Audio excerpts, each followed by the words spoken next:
in school, and we're happy to have him back. And he started classes, he's started individual workouts and weight training, and but his focus will be on getting him caught back up academically and physically, and will not play this year and be available to us next year. So it's good to have him back. The bad would probably be that Taj Shamsuddin is out for the year. It's not a surprise, I don't think, to any of you that are close to the program.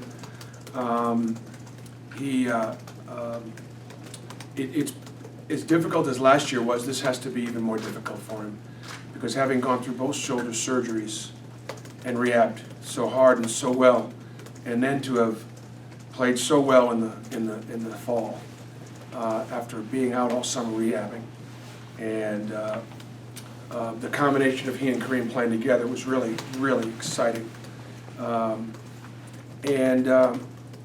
He never made it to the exhibition season because he got hurt right before our first exhibition game. And it was a contact blow to his right shoulder that did some different kind of damage.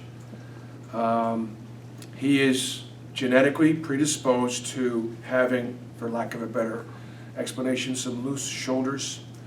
How much Dr. Andrews is going to be able to tighten it up will determine whether or not he even plays again, because we got to make sure that he is not only healthy to return to play, but also healthy to continue with the rest of his life. So it's really difficult.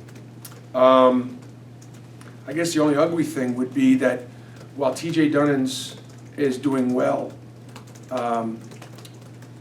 in his rehab, he did require a scope and to do some cleaning up, and he had a lot of bleeding because he had quite a traumatic patella dislocation, and while the MCL and the ACL and a lot of the nuts and bolts are solid, it did a lot of damage to the tissue and the arteries and things like that. So they had to go in and fix some leaks, and now he's able to progress with his rehab, but it pushes his return date out to very late in the season, with the possibility of not being able to return. So that's kind of an update. That's an update there on our health. Have you ever had a season like this?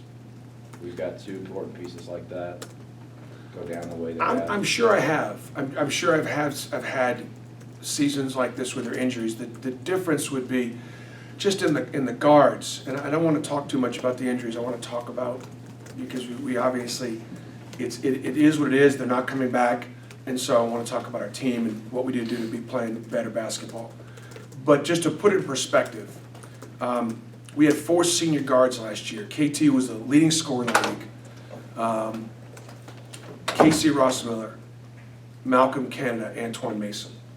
So those guys played, I don't know, you can do the minutes, but they played an enormous amount for us last year. They're all gone. And then we obviously bring in a lot of guards to replace them. And Taj goes down. TJ Dunnins goes down. Those are our 2, along with Kareem Canty, those are our 3 best playmakers. So where we are challenged is in playmakers. Malcolm Canada was a playmaker, Casey Russ Miller was a playmaker, Taj a playmaker, TJ Dunnins a playmaker. So there's 6 guards. Dangel Purifoy would be 7, because he was going to play the 3, and I play 3 guards.